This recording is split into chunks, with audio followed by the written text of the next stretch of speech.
So we've got people joining from London, we can see, West Coast, I think Shanghai, quite amazingly. We're pretty amazed, actually. We had over 70 people signing up for this. So kudos to you for taking some time out of your Saturday. If you're on the West Coast, that means you got up early and have put aside your brunch hour for a bit. In the UK, we are hitting late afternoon. So yes, major appreciations for that. Hello, Deborah Snyder from Santa Fe, New Mexico. Oh, Santa Fe. We've been checking it out. We met in October. Oh, Gallery great. years ago. October Gallery. Yes, yes. Hi, how is Deborah. Santa Fe? Because we've heard it's a beautiful place to be. Yeah. And have like designs on living there one day in some adobo hut. Yeah. Or something more swish, I imagine. Right, it's probably about time that we got this show on the road. So just to warm up and get you guys on engagement, just so you know, we're not going to invite you to speak. We're not going to put your cameras on. So you can just settle back and listen to us. And we will be doing an embodied experience a bit later on to take some of what we said and put it into practice on your mind and your body. And it is a simple guided meditation, so nothing crazy. But you don't have to be like in your A game, leaning forward into this. We can provide today's entertainment for you. So please don't worry about getting out your pajamas or making sure your fake Zoom screen is on, background showing you in Hawaii. We will be really hopefully entertaining you. We'll be also test driving our new music. We've had some new musical meditation music done with a wonderful music maker, trying to get away, as we always do, from the sort of dolphin sounds. And so we're bringing that to you in a bit. Now, just to kick things off, so we get a sense of who you guys are, because we can't see you, by the way. You can see us, we can't see you without fiddle-faddling around. So we're just sort of sharing to the camera. So I've got a little poll here. It's a multiple choice poll. Won't take you a few seconds. So it's just a poll to get a sense of where you're at on your journey of self-development, spiritual development, psychological development. So the question is, when it comes to self-transformation, so working on yourself, self-development, personal growth, that could be yoga, meditation, personal development, therapy, coaching, ecstatic dance, healing, anything to do with self-development. Are you A, starting out, B, have some experience, C, be doing it for years, or 4, a practitioner or teacher? So here's a poll, should be coming up to you now, and we can see the results as you put your vote in. Quite interesting to see if it takes you a while to think about that honestly and carefully. So that's interesting, very interesting. So about split, about 50-50 between a little bit of experience and been doing it for years. That's interesting for us to guide and share what we are. And just a couple on starting out. So welcome if you're starting out to this as a beginning for you, or one of the things you might thinking of doing in the beginning. Just so you know also that in our online courses and workshops, we are a lot more interactive. We really believe in peer-to-peer work, in group work, one-to-one work, and we have a bunch of tools for supporting safe peer-to-peer work. So you're not left with people who aren't going to support you in a useful way. But we have discovered over the last few months that doing peer-to-peer work in this kind of short environment where we can't set some safety ground rules and guidances and guidelines hasn't worked out so well. So we're going to be basically sharing ourselves with you and then having an embodied meditation for you. But I know that part of this work is also meeting other people and getting peer support and mastermind energy and that kind of stuff. So I'm just going to end the poll now. Okay, so let us share our screen because we do like to have a little bit of nice visual graphics. There won't be many slides today. So you should see now this screen that says switch on. That's the company that we run together. and we've been running it for, well, I've been running it for about 15 years. And then Ali joined about 10 years ago. And if you didn't realize, we also married and we have children together. So we are fully co-creating. We're doing plenty of transformation around here. We are. And actually, one of the things that we will talk about in a bit, but we want to be really clear on, people often ask us, we do a lot of podcasts and workshops and interviews and whatever. People always say, well, how do you seem to be able to be so in live with life and thriving? And the really simple answer is because we put enormous amounts of practice into it. And we really believe that developing ourselves is just like a job or athletics or anything you want to do well.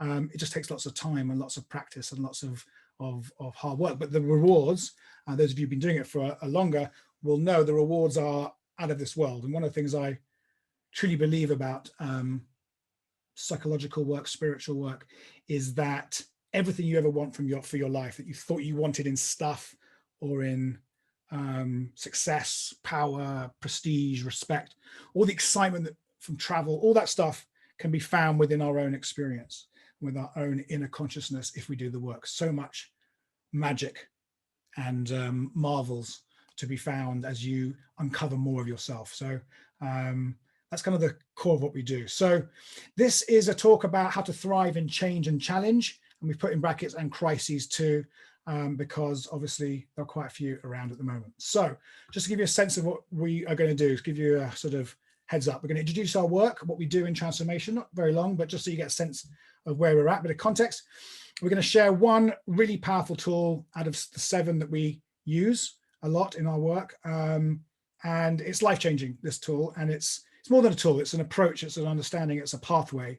And we're still unpacking and discovering how useful it is for ourselves and knowing where we're at on this particular thing. It's called the transformation curve, and we'll share with you in a bit.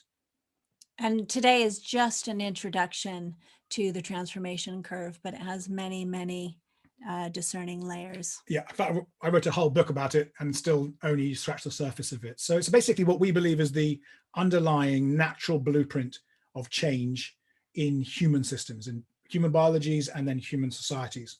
So we use it with enterprises for innovation and organizational change and systemic change. We use it for individuals for personal change.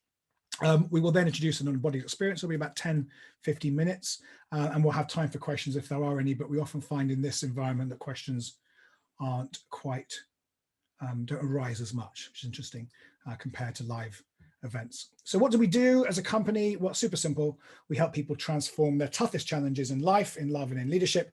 And we work with large organizations, we work with small organizations. And I've worked with, I think it's getting on to about 100,000 people worldwide on their personal challenges. I was also a transformation coach for an MTV show and a BBC show. And we're much more interested in sharing the tools of transforming yourself than we are being the magic dust that creates change in a workshop or a webinar, but then you have to go back to the people again to feel that. We're much more interested in teaching people how to feel that for themselves, because you have to stop the workshops at some point, and but the challenges don't stop, and particularly as you get older, and you're dealing with maybe old aging parents, children, relationship challenges, work challenges, challenges about not feeling like you've maybe done what you wanted to do, etc., etc., etc. So our core theory, and it is really there is a theory and a practice underneath us all. I'm not going to bore you with it. It's called Biotransformation Theory and Practice. We didn't realize either independently when we were working alone or together that we were creating a theory. But as you can see from the books, I am a geek, and Ali doesn't think she is, but she really is a geek too. And we really are building something, a coherent approach to transformation, that whether you're really into Kundalini yoga or psychotherapy or coaching, we're building out what we think happens underneath all that, no matter what the surface level practice is, what's the underlying process of change in our biologies. That's why it's called biotransformation theory. And what's important to us, and where the hard work has been over the last 10 or so years, is trying to bridge the different domains. So we're working across science, and across change. So, so that kind of coaching, entrepreneurial, habit breaking, get stuff done energy, and then that kind of that science. What do the scans, brain scans say about our emotions, about trauma, about our cognitive biases? So that's kind of one area that seems to go well together, including strategy consulting, which I did for a number of years. But there's a whole nother two sets of knowledge and wisdom that come into our work. One is from the healing traditions. So for me, medicine, for Alison, somatic healing.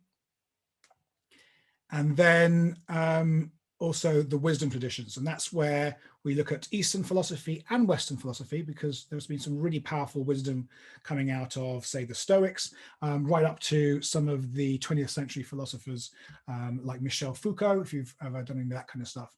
And our work is trying to create the connection points between all these things. They all seem to be in their own silo, in their bubble, but they're all dealing with one thing. And the one thing is this, which is our amazing mind and body, which we call the body mind. If we use that term, it's a bit annoying. People find it unusual, but we really want to overcome the mind body split in the West between, I've got a mind and that's where all the cool stuff happens, and there's a body. You know, Plato said that the mind is a prisoner of the body, and we don't, in fact, opposite. The mind is in the playground of the body. So whenever we're leading courses or workshops, we always try to really balance theory and philosophy with the body, with the healing, with the wisdom, because it is one whole unit. So really taking people on that journey of bridging the mind and body and science and wisdom. And I think, you know, there's just such a disservice to all of us, especially in the West, because when we separate these, we just become very compartmentalized and we feel fragmented, and there seems to be a big split between the head and the heart. I mean, that at the moment, between spiritual people who think of themselves as spiritual and people who think of themselves as science loving around things like vaccine, COVID science. So we really are in a place where we have this sort of schism between these two worlds. And it's important in our work that we say, well, it's only one body mind, and all these different types of people have spent 50 years of their lifetimes, over many lifetimes, studying them in different ways. And our job is sort of bringing it all together as best we can and making it as simple and useful as possible, but no simpler.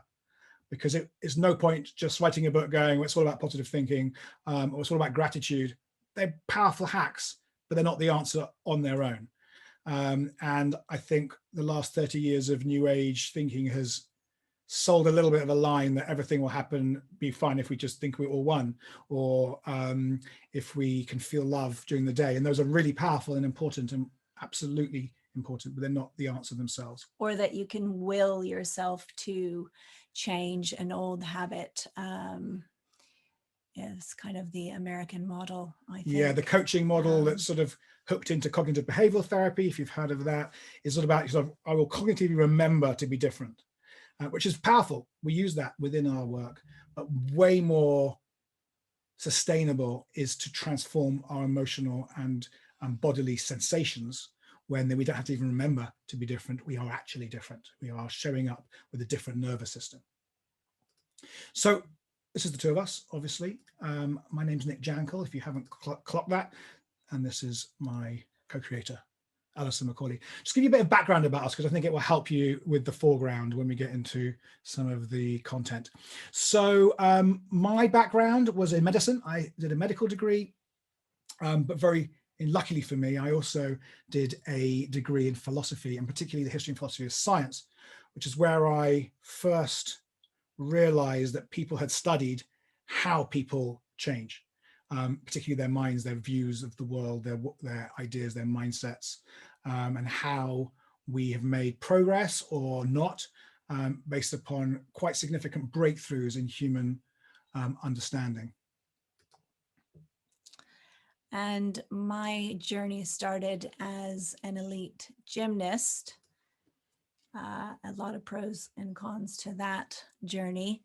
And then that led me into the dance world, into performing arts, even into the entertainment industry for a little bit. So I was teaching contemporary dance and choreographing. That's not how we met, though. No. And then we both had quite interesting experiences. We both had a lot of success in the real world, in the material world of stuff and projects. So I started up a consulting business that became really a world famous innovation agency, working with large companies on inventing the future of their industry, and then getting sucked into employee change, employee creativity, leadership, etc. So we scaled to success. I was just before I was 30, I was a multimillionaire on paper, had everything you'd ever want in terms of prestige and money, but internally I was burning out, and within the burning out there was also a long lasting breakdown in my self-construct, really, and who I was. I'd always had a tendency towards depression, anxiety, panic attacks, but it all kind of flared up. And in the aftermath of that, just around my 30th birthday, that's when I made the commitment to go deep into this work. I wanted to be a psychiatrist at medical school, but I had gone off into this other avenue. And so I returned back to psychiatry, not as a profession, but in the original sense of healing of the soul. And so at the time when I was choreographing and teaching, I also started up a production company. And that was that moment of my life. Feels like eons ago. And during that time, even though in some ways it seemed like I was thriving, I had chronic pain every day. I had a lot of anxiety, and overall just really felt stuck in my relationships. So that led me to a healing and transformational life. Yes, me too. So I was also diagnosed with fibromyalgia, which I still have, and yet have managed to work out how to transform it enough so it doesn't become a clinical condition. So we both went off and studied transformation. I went to India, found myself a few times, sometimes in the dustbin, the garbage can. Ali studied craniosacral therapy. Thank you. Kundalini yoga. I became a coach, and we've done between us probably 100 workshops, different practices and modalities, and have worked on many, many different types of issues. Ali's worked in the US California state prison system with traumatized women. I worked with unemployed youth in some of the most challenged parts of the UK to help them use this, and also get involved in a bit of this. So we've really been all over the shop, and this is our sort of mature work as we bring ourselves into this iteration of our life. So just two things that we are working on at the moment. We have a 3-week program for mind mastery for leaders. There will be some emotions in there, I promise you, but it's mainly about how we use this thing better for leadership, and that is, I believe, starting in about a month. And it's just 3 masterclasses, 3 2-hour masterclasses, and some micro interventions. There we go. Starts April 22nd. You can find that on our Eventbrite page, and we can send out the details with the email. And then also we are about to run this program that we're giving you an introduction to, but the 2-day deep dive. Now, we've only ever run it before in real world, and usually it's 3 days. So we've decided to try and see if we can skim it down to 2 online, because we can cut out a lot of the sort of physical stuff and moving around and things, and we just want to avoid having people having to take off a Friday to do a personal development workshop. I'll tell you a bit more about it, but it's sort of like the best of what we got in a little package. So let's get into some more content, and look at back. Let's zoom back a bit. This is an image that's been going around. I love this bit on the site. It says, "Be sure to wash your hands and all will be well." That's obviously moved on a bit. We have a COVID-19 pandemic that may or may not be fading. It depends on which day you read the newspaper. We have a recession that in many countries has yet to hit, because we've had lots of stimulus and investment, but absolutely come September, October, jobs will be lost. People will be having to retrain if they haven't already. And not just that, this pandemic has given an acceleration to a lot of the digitalization of the world. So a lot of people will find that their jobs have fundamentally shifted and they might have to rethink who they are and how they are in the workplace. We've also got climate change and biodiversity collapse and pollution. And we've also got just the pressures of our lives. We've been basically in one house for the last 12 months. I'm sure you have a similar story, or you've been traveling. I've got friends who work at hospital and are in there 12 hours a day for the last year. So whatever happens, it's been a very intense time. And our fundamental belief is it's not going to get any easier ever again. In terms of the amount of challenge we're all going to have to face, the amount of change we're going to have to face, and the amount of crises we're going to have to cope with. We read yesterday that if the current trends continue, men will be sterile by 2045 because we've lost 60% of sterility since the 70s. That's just one little factor of what we have to deal with. So our work is about, okay, given that there is nowhere to go to escape it, even if you go to Bali and want to sit on the beach, you're going to have to deal with it all in Bali. We've got friends in Bali who are dealing with all their own challenges around the pandemic and what it's opened up. There's nowhere to escape this reality. So if we can't escape it and try and hide away from the challenge, how do we engage with it? This is actually one of the main places for me where I began to see how science and wisdom, we'll call it, connect. Because one of the great theories of all scientific endeavor of the last 300 years is evolutionary theory, which Darwin was very clear to say was not about necessarily survival of the fittest, but kept on saying it's the people who are most adaptive. The organisms are the most adaptive that survive and go on to thrive. And all we're talking about is, are we at our adaptive edge? Because adaptation of ourselves to the world around us takes change of ourselves. And the spiritual traditions, for example, the Buddhist tradition, the Taoist tradition, they say very similar things, which is, you can't control the outside world. You have princes and kings and floods and all these things happen. And if you don't know how to change inside, you will suffer, you will struggle, you will not be in the Tao, you will not flow, things will be challenging and gnarly. And that's one of the places where I realized that spirituality and wisdom and science are not contradictory at all, as long as we don't go past the boundaries of each's domain of expertise. So for us, the wisdom traditions are the science of inside this. So if we turn our eyes inside and we close our eyes actually, and we study inside our bodies and our minds, we will find that we will encounter things. And over the thousands of years since people have been doing that, they've written down what you might encounter and taught it to other people. And that's where these great traditions of Stoicism or Taoism or Kabbalah or Sufism started. What happens when we close our eyes and go inside, and who are we? Who are we really? The scientific traditions came along and said, well, we can't really tell what's going on in here. It's full of subjective biases and things. So we're going to study out there and we're going to measure everything, because that's how you study things and make sure it's not what I think, it's what we all can see, observation. So if you understand those things, you realize that science and wisdom are not opposites. They're not in conflict in the way that science and religion are. They're actually absolutely in unity and integrity. And so that's a really powerful place to realize you can be a science lover and a lover of love, of heart stuff, of emotion, of feeling, of connectivity, of interconnectivity. So we're all going to face these challenges on a micro level. We're dealing at the moment with one child of ours who is moving into that kind of 9-10-year-old place, becoming more individual, but also struggling with pandemic stuff, with what it means to have friendships in school. We've got an older child who's moving into the teenage years.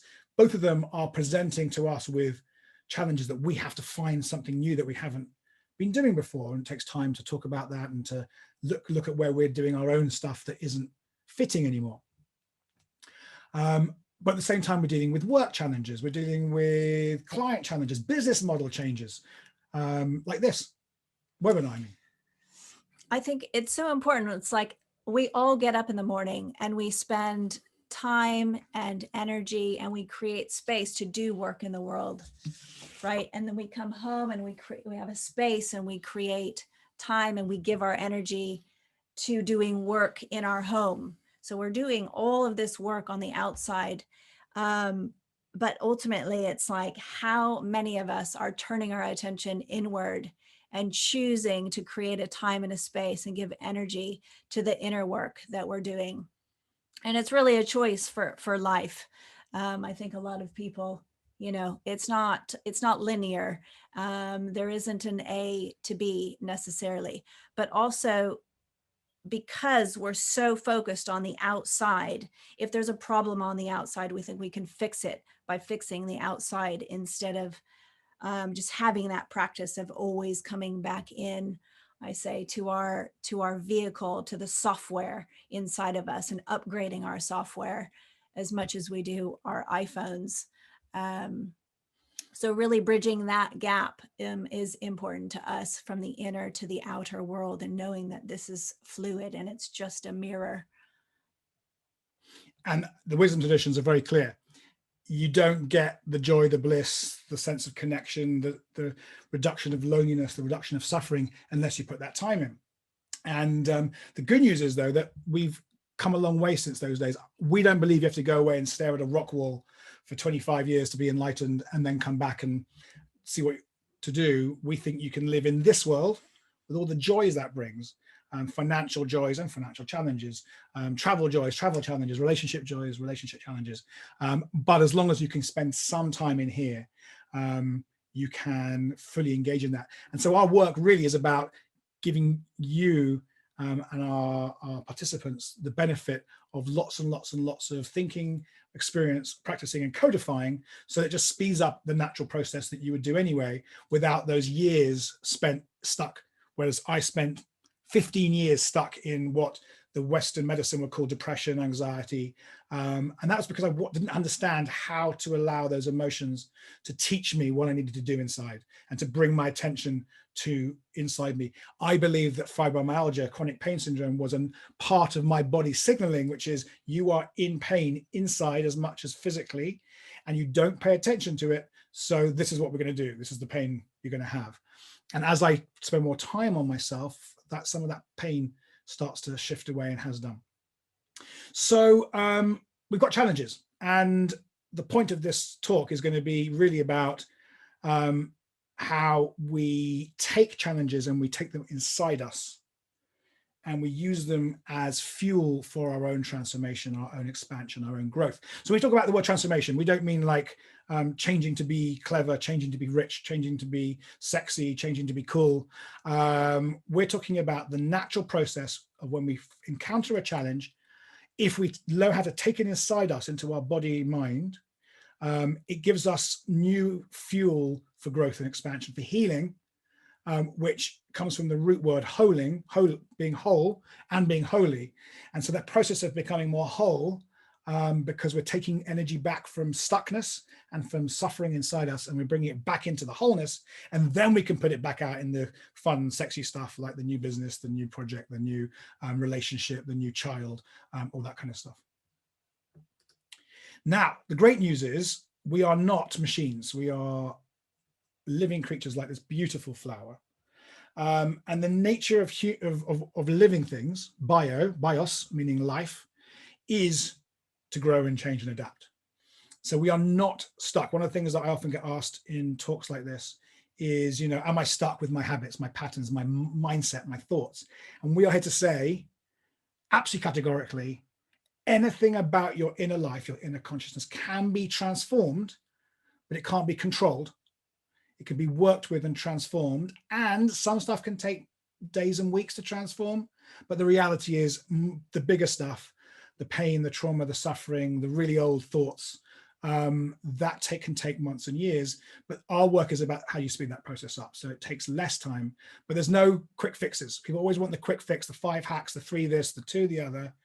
If I buy your course, am I going to be enlightened? If I do this program, am I never going to have a day when I don't think I can do it again? Or I feel broken inside? Absolutely not. You're going to have those things, but you will then know how to work with it. And if you could have been a fly on the wall of my inner consciousness last night, you would have seen me going through the natural dip we're about to share with you.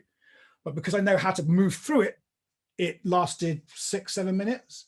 And then I came back and I was full of new thoughts and had some ideas and solutions.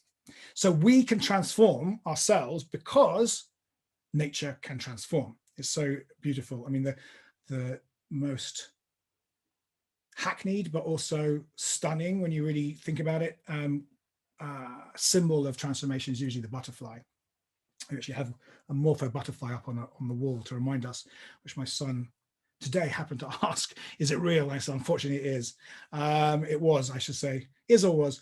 But that process by which the butterfly becomes from the caterpillar, you've had it so many times, but this is innate in nature, right? I just went for a run this morning and the bud will become the flower.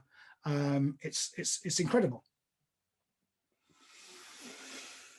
Yes, so we are biodynamic and we have this amazing nervous system that keeps us alive, that allows us to be a fit for the moment. So the question is, why do we so often not feel like it's a fit? Why do we have so many problems and pain and suffering in the world? So I think for us, this inherent adaptive ability to transform is such an important piece of education. And I always drop the seed. I don't know why this isn't the foundation of our education system yet, but hopefully it will be. So our passion is to share and educate so that everyone is then empowered to become their own teacher and their own guru and pass it on. So not the old hierarchical teacher student. This is, we didn't really create this. It already exists within us. We've just codified it into a much more simple way to make sense making of the crazy and chaos that we can all experience on the inside and out. Part of the reason why I think it's so challenging is this thing here, this body mind, is unbelievably complex.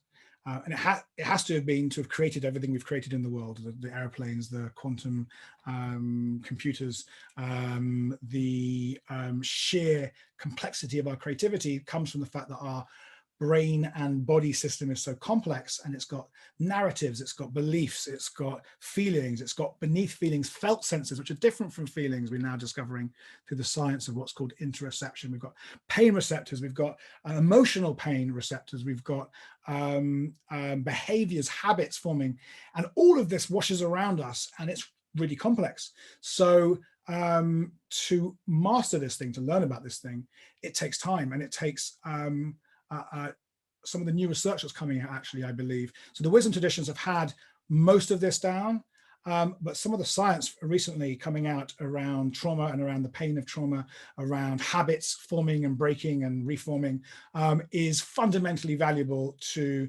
that process of psychological and spiritual evolution and awakening. And they really do work together, and we're really keen to make sure they work together without just cherry picking the bits of science that seem sexy in a self-help workshop, but forgetting all the other bits of science, because it's only one thing. Science is a one body of knowledge. So independently, as before we met, and then together, we have one question. I've had one question since I was probably about 15. I just got into psychotherapy. My mom's a therapist, my dad's a psychologist. I should say one's a behaviorist, one's a humanist, and you can see why the marriage didn't last very long. That's another story. I like to bring the two together. And the question I've always been asking is, how do I become transformational? And I mean, how do I become able to change the things I don't like or things that aren't working for me? It's been the defining question of my life, and I was very lucky to wander into Google headquarters in Silicon Valley at a conference about wisdom and see this gorgeous human being on every level, gorgeousness. And guess what? She'd had the same question since she was a kid. Totally different ways of getting to it. I went into intellectual blah, blah, blah. She went into the body. And yet we met, and then we've been working on how do we bring this masculine, feminine, yin, yang, knowledge and wisdom together and stay married. Yes. Oh, exactly. there is some open kimono there for you. So the answer, as we mentioned, is biotransformation theory. This is our little audio sonic branding that we've recently been working on. So what is it? So it's 7 gems. 7, they're not just principles, they're like little bodies of knowledge in their own. And here are the 7. You can find them in our books and on the web and Medium and stuff. But they are in order 1 to 7. And we're not going to go into this in any great detail, way too much. I just published a book called Now Lead the Change, which goes through the 7 from the view of leadership, not necessarily the full psycho-spiritual piece, but the leadership piece. And the book's 400 pages long, and that's just the summary version. So there's enormous amounts in here. So don't worry about all that. And we decide in different programs which bits we're going to focus on and which bits we're going to bring. But it's, for us, it's been important to actually have a body of work to base our thinking on, because one of the things that I was allergic to when I first got into personal development was how flaky and unrigorous the work was. A lot of the work was. And I went to Cambridge University and I was taught you only say something if you can really back it up, either with the scientific paper or the wisdom tradition, but actually the sentence within, you know, what Buddha said in the Pali Canon, not just some memory that you've got that Einstein said this, because often those things are actually wrong. So the idea, so one of the quotes from Einstein about you can't solve problems at the same level of consciousness you created them, Einstein did not say that. And that's the rigor it takes to really go in. Doesn't say it's not a beautiful thing. I think it's very, very true, but it wasn't Einstein. We're going to now spend the next 20 minutes or so talking about the 7 steps of the transformation curve, and then we're going to get into that body practice. So do stick around for that. It's going to be hopefully a little bit juicy and get us out of this chit chat. Yeah. So yeah, you can go deeper into this in the book Switch On, which I wrote 6 years ago. God, 7 years ago. Wow. And our thinking about the curve has developed since then. So I'm going to get on and show you the curve. This is the curve. It's a kind of pretty version that one of our designers did a while back. So it's a J-shaped curve. So if you can see, the side on the right is higher than the side on the left. And that highness is, you could think of that as thriving. You could think of that as fittedness, fitting the world, matching. You could think of that as complexity, higher orders of complexity, of wisdom. So the curve, appropriateness. So the curve is not a good or bad curve. It's a journey we can take from a less well-fitting or appropriate or matching or thriving way of being, or resonant way of being. And through this process, we can get to a higher level, which is not to say that on the right we're better than anyone on the left, because it's just for you. Everyone's on their own curve in their own area. You're on a curve in your financial life. You're on a curve in your relationship with yourself. You're on a curve with your partner or partners if you're poly. You're on a curve with your kids, each kid, with your parents, each parent, even if they are no longer with us, you're still on a curve with them in your relationship to them. So we're on a curve. We have a library of curves. We have infinite curves. There's like a novel coming on there, the infinite curves of our lives. And what this curve allows us to do, and this is not our curve, this is just what we think goes on in a visually useful way when we move from this place of I'm experiencing something being a challenge or a problem, right through to breakthrough, but past the breakthrough to I've actually embodied this in my life. And there are a lot of personal development programs that help you get the breakthrough, and then they're like, right, off you go, and then come back when you don't feel it anymore. And that's a big mistake, because the nature of all that old neural systeming is that you will tend back towards the norm of where you've been. Habit. And we talk about the goat track and the superhighway. You have spent a lifetime developing a superhighway of nerves for your major triggers, your major patterns of how to deal with life, how to cope, how to be successful, how to be clever, how to be beautiful, how to be respected. And just because you go on a workshop or have a meditation and you get a little goat track of one neural firing signature that goes, a breakthrough, I'm going to be much more loving with my partner, I'm going to be more empathic with my boss or whatever, doesn't mean it becomes embodied and embedded. And so that way out of the curve is actually as important as all the rest of it. And as a friend of mine said, it's the movie when the hero's, so this is a kind of hero's journey here, by the way. You can map the hero's journey on this, but the hero's journey tends to finish just after the bottom of the curve, coming out the curve. And then you've got the long walk home, when the movie doesn't bother with that bit because it's a bit boring, because you've had you battled the monster, you've got the boon, you have your new gift that you've learned about yourself, and then the movie ends. And actually that's when the real work begins, because you've got 10 years of trying to rewire that in your intimate relationships, in your relationships with your kids, with your parents, with your boss, with yourself. So we've identified 7 stages. We used to have 10. We could easily do it in 3, 4. We're not trying to be right. We're trying to be useful. So we'll just share with you now the 7 stages. In fact, you know what? I'm going to have a moment to just come back into my body. And maybe we could all do that just for a second, so that I can stop talking for a bit.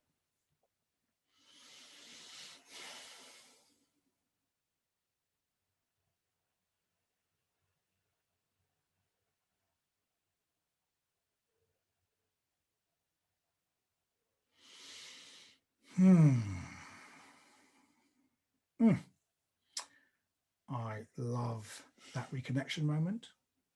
And more, I like to go back there. I'm a professional keynote speaker, so I'm paid once a week, twice a week, mostly, to deliver a 45-minute, 55-minute kaboom.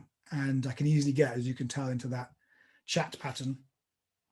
Obviously, it's a pattern. It's useful. It's been a great strength of mine in my career, but it's also not sustainable. And I mean that within a workshop and in my life. And the last thing Alison and my kids want is Nick in keynote mode.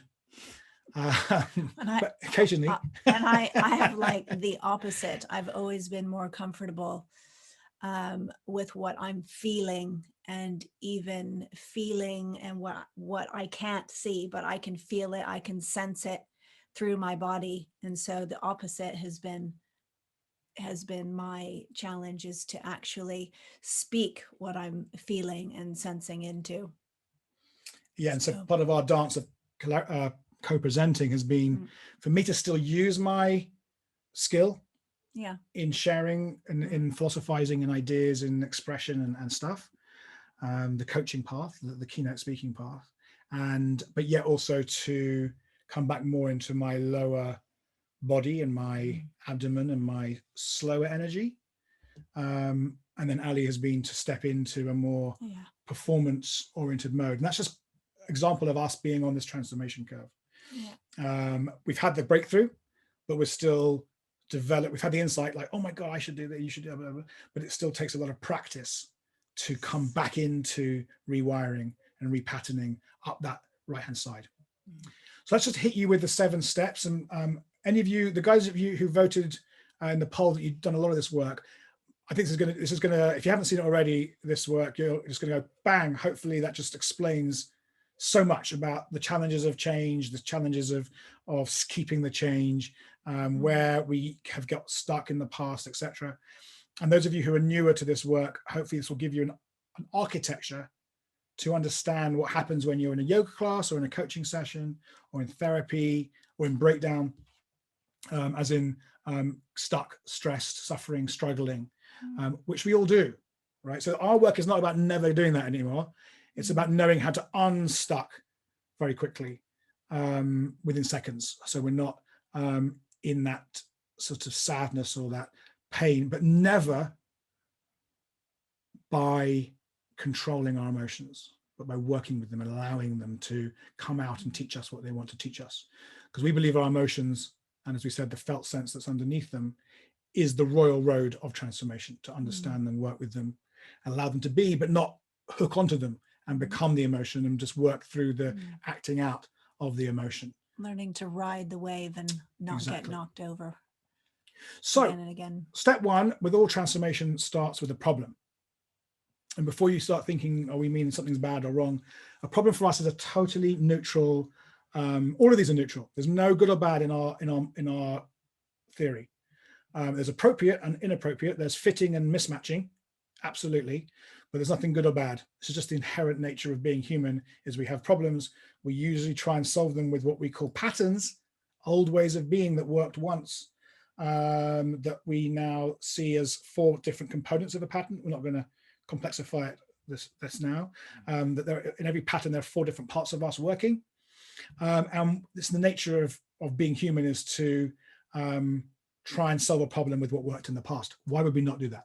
I don't want to invent a new way of making coffee. Maybe I do if I'm innovating for a barista competition, but every day I just want to have an efficient way of waking myself up with a lovely espresso. So I use the same pattern I've used for the last X number of years. But then when the nature of the problem changes or the challenge changes and we're using old patterning, that's where we get mismatch. And a mismatch, you can see a mismatch because there's disconnection, there's discord, there's disharmony, either within you or between you and other people or other things. So a problem for us is merely evidence that some part of us is not as developed as it could be, because when we are fully developed in a certain area, we don't experience problems. We're just getting through things. We're just flowing. So if we're flowing, it's because we have capacity inside. If there's a problem, that we actually like to look at as a transformational opportunity, a TO or a TC, a transformational challenge, it means there's something I can do to change myself or change the world or both. And that's really important because sometimes the problem will never go away, right? So for example, I'm a grandchild of Holocaust survivors. That problem in my family's history will never go away in terms of I can't break through it with some coaching. I can't go back in time and reorder the world around my will. So on that particular problem, in my experience, I have to change myself around it and learn what it teaches me about strength, about purpose, about compassion, about not using science as a way of dehumanizing people, etc., etc.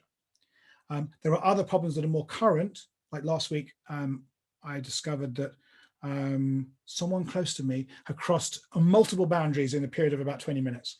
It was pretty significant. And I was going to go into that with my patterning, and I'm not talking about old patterning, some kind of newer patterning. It's pretty cool patterning, pretty enlightened, but it's still pattern. It wasn't live and flowing creative in the moment. And instead, I went back into myself. I meditated, spoke to Ali, went for a run, did the work, did this curve, and came out with like, I can't even tell you how much richness has come from a small shift in me, a little adjustment. You could think of it like a little adjustment. It's transformation, but let's not think transformation is always big, huge fireworks going off. A little adjustment in me has had the most profound effect in my relationship with one of my children, and also allowed him to reposition himself in where he's at in life in a very beautiful way. And that's just one little thing that's going on in all the other things.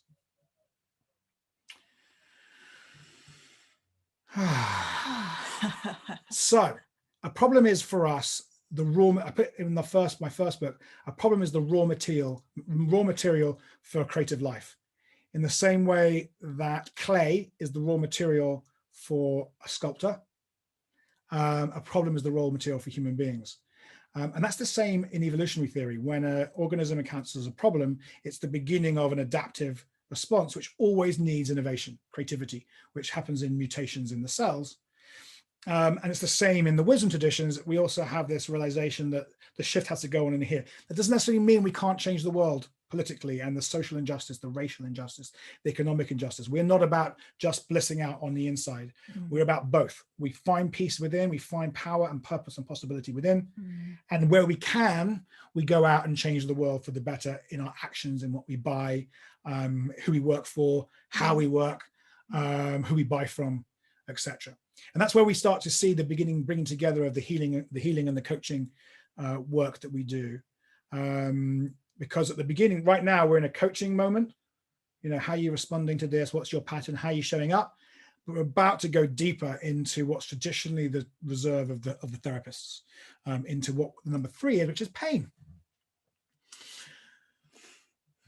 So our belief is that patterns exist because they arose to protect us from pain, from trauma, from neglect, abuse, whether it was clinical neglect and abuse, or an uninterested parent, or a slightly bullying-ish teacher or friend, or off the hand comment from someone that went straight into our hearts. Mm-hmm. We get splinters in the heart. Mm. And it's like anytime we experience threat from the outside world, and most of our threat isn't physical, it is social, emotional. And so we create these patterns to help us deal with those situations, which do show up in different levels of pain. So physical pain, emotional pain, spiritual pain, social pain. And so most of the pain that we've had in our lives has often not been the pain that our nervous system evolved to escape from, which is the threat of a snake or a fire, or a flood. It's social pain. It's from other people who have either done things to us or not done enough. That's neglect and abuse, omission and commission. And so we have an amazing nervous system which says, okay, we don't want that pain again. So what are we going to do about it? We're either going to withdraw, be quiet, or go out to the world and get our needs met and be noisy, totally loud. Freeze and shut down. So we got the fight, flight, fawn, freeze, fornicate, forage, the F's, all the F's of our inbuilt instincts to get our needs met. But then the challenge is we are an adult of some type, and we're still enacting that pattern. And the pattern's got us where we got to. It's really useful. The pattern's nothing about our work is about the pattern is wrong or bad. It's just not always appropriate anymore. And the way I often share this in a leadership group is if you're trying to use the dating patterns of who you were when you were 15 or 17 to have a mature, conscious relationship when you're in your 40s, 50s, 60s, it's going to be a fail. Doesn't mean you weren't wrong when you were 15. Doesn't mean you're wrong now. It's just not going to be what you want. It's not going to help you thrive. So the challenge you got with the coaching and the CBT model is you have to remember to change the pattern, right? Or try and recode it.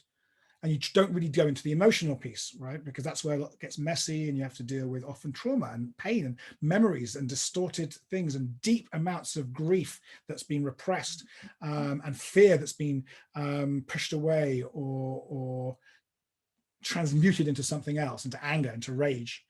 So it's messy, but our work is really clear. Unless you can release that pain within, you can't be free of your most powerful and dominant patterns. It's just the nature of biology, right? And that's where the next piece comes on, which is presence, which is finding a place somewhere bigger than us, that's bigger than us, inside us, a safe space where we can heal our own pain. Because you're never going to have enough therapists and trauma therapists and craniosacral therapists to heal that with you. We have to be able to heal our own pain, and we can, but if we don't have something bigger than us to release it into, the pain tends to re-traumatize ourselves, and we actually recondition in the memories and the defensive mechanisms. So this is where the spiritual piece comes in, which is the only thing both of us have ever experienced that's bigger than pain, bigger than trauma, bigger than hurt, bigger than fear of death, of loneliness, of abuse, of bullying, is love. And that's an expressly spiritual thing. And you can think of love as love for yourself. You could think of it as cosmic love, and everything in between. But it's that feeling of love, or connection, as we often call it, connection / love, interconnection. Because we feel that the experience of the spiritual experience, the mystical experience of unity, shows up in the human experience as love. And if you can use that love to release your pain into, the patterns start to crumble and no longer needed, or not as much, and that's where you get transformation. And it doesn't have to be in a 5-day workshop, beating your chest, crying by a tree. It can happen in minutes. This process of healing, and the more you practice this curve, and that's why the curve is useful, because you get to go, maybe I need to feel some love right now, and then you can speed it up. Because I was on this curve for about 20 years without knowing it, and I was just stuck at the bottom. I didn't have presence. I should also be clear, Ali and I were not brought up into a kind of new age hippie environment. We didn't gravitate towards that. In fact, I was absolutely against new agery, and found it so unpleasant and loathsome, actually, from a branding point. I was a brand strategist, right? So dolphins and that funny font, it's so cheesy. Ali had her own I version. Definitely had it more though, because I grew up in California. But you're still you were kind of cynical, weren't you? And so skeptical and rejection of that. So we've had to almost, despite us, find ourselves to a spiritual teaching. And now it's the core of everything, because unless you can find your way to presence, this transformation curve can't work. And the challenge I think a lot of people have in the New Age movement or the yoga movement is there's all about the presence, but there's not the rest of it happening. So you're dipping into this moment of, I feel awake and alive, but we're not using it for transformation in the way that we could. And we all have so much pain usually. I don't know anyone who doesn't, the more we can blend our spiritual practice in with our psychological practice and our coaching practice, the more we can move through and get through to bigger problems, essentially, because then the problems become bigger and more interesting. Yeah, that's it. Because I think often we're either going down the curve and getting stuck and just looping the problem and the patterns over and over again, or you've been doing this work for a while, like most of you, and you're doing these practices and you're able to transcend. But then we often get addicted to that feeling. We're like, oh yeah, this is what I'm supposed to feel like all the time. This is what I want to feel. I want to feel the connection and the bliss. Yes. And then what happens is it doesn't get integrated. So it's that lack of integration that is so, so key. There's a reason why our nervous systems, our bodies, our minds are designed to survive and thrive. But it's the integration piece. So it's taking the wisdom and the insights and the ideas when we're able to let go and drop into this place of presence, and take that and then integrate it back into the pattern, knowing that the patterns, there's just layers and layers peeling away, which we don't like to we don't like that fact because we have to really own it, and realize that this is just our life's work by living in these bodies. And what this curve hopefully helps you to do also is communicate to other people, like, I'm just coming out of a transformation curve. I'm down here just after presence. I've had a breakthrough. So the next stage is peace. I've had a breakthrough. I'm feeling free and epiphaneic. And I realize I am love, or I realize I'm perfect as I am, or I'm having such compassion for my inner child that's been stuck for so long. But then comes creative change, actually action in the world, new ideas, new ways of talking to Ali. So I had this little, by the way, one of these last night. We had a fight, and rather than the usual journey, I went in and go, where was I wrong? And I apologized very quickly. And I realized some pretty major stuff, actually, but it's not the first time, but it's the beginnings of a deeper layer of it. And came out and reached out and apologized. And we've actually found a new way today. It was actually about this webinar. So that's kind of open kimono too. This stuff is live for us all the time. And then after possibility comes power. And this is where we're doing the rewiring of the nervous system. This is where we're energizing our beliefs and our thoughts. This is where we're also using what we call micro habits, because it's very hard to create a big habit, but it's much easier, the science shows, to create micro habits. So it's back in sort of coaching land, but having gone through this whole psychological healing journey and spiritual awakening journey, each time that we change. So the coaching is now just the last bit that puts on the embedding and the integration. And there's no resistance anymore to it, and there's no resistance to change. So it is an in, out, back in journey. Yes. To complete the whole cycle. Exactly. So you can do this over many.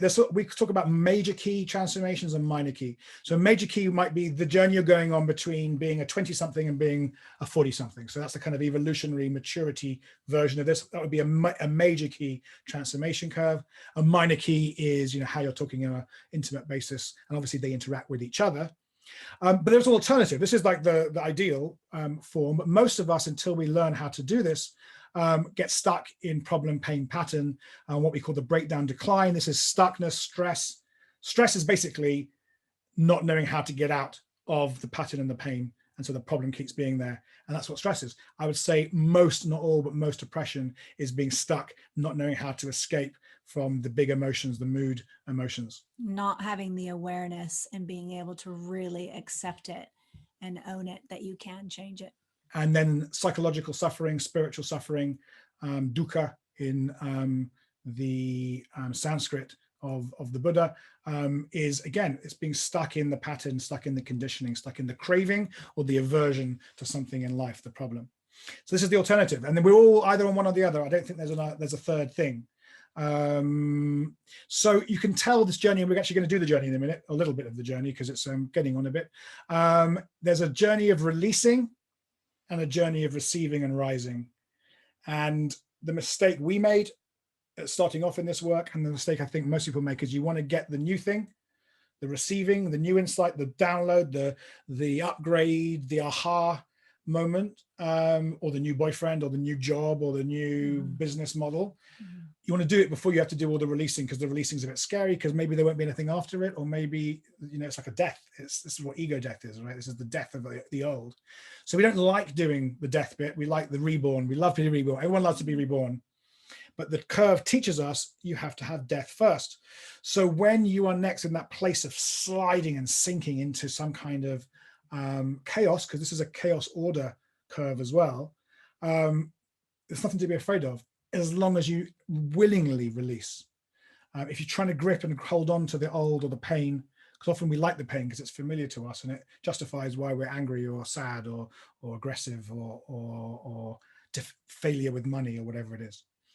So, or we're absolutely terrified of the pain, right? Which is so interesting, like how much we go to all lengths not to want to feel any pain, but totally. It's just emotions. I always try to tell myself that in the moment. And our children, right? It's just an emotion. It's just an emotion. I can be with this. And it passes. Yeah, and then it passes. And so the last slide at this point is this thriving. So we talked in the promo for this about happiness is not the key. Often during this curve journey, you won't feel happy. It will be unpleasant. You know, having an ego death is not pleasant.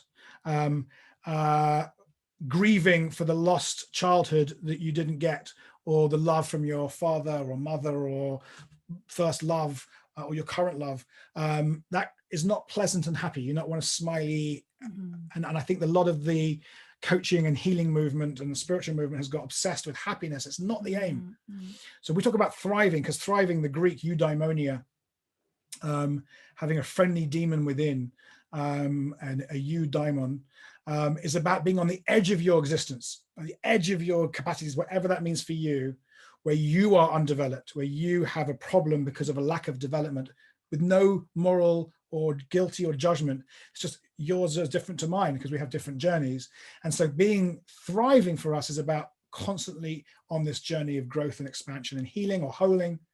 And this is our little catchphrase: because of our challenges, not despite them. Not despite the difficult moments and the bad luck and the lack of Instagram followers or the financial recession, or you lose someone. We've both lost people we love very much recently. And this goes back into the curve. So what am I going to use this death to feel about myself and about my own experience of life and my own fear of death, and my own understanding of who died and what they mean to me, et cetera, et cetera.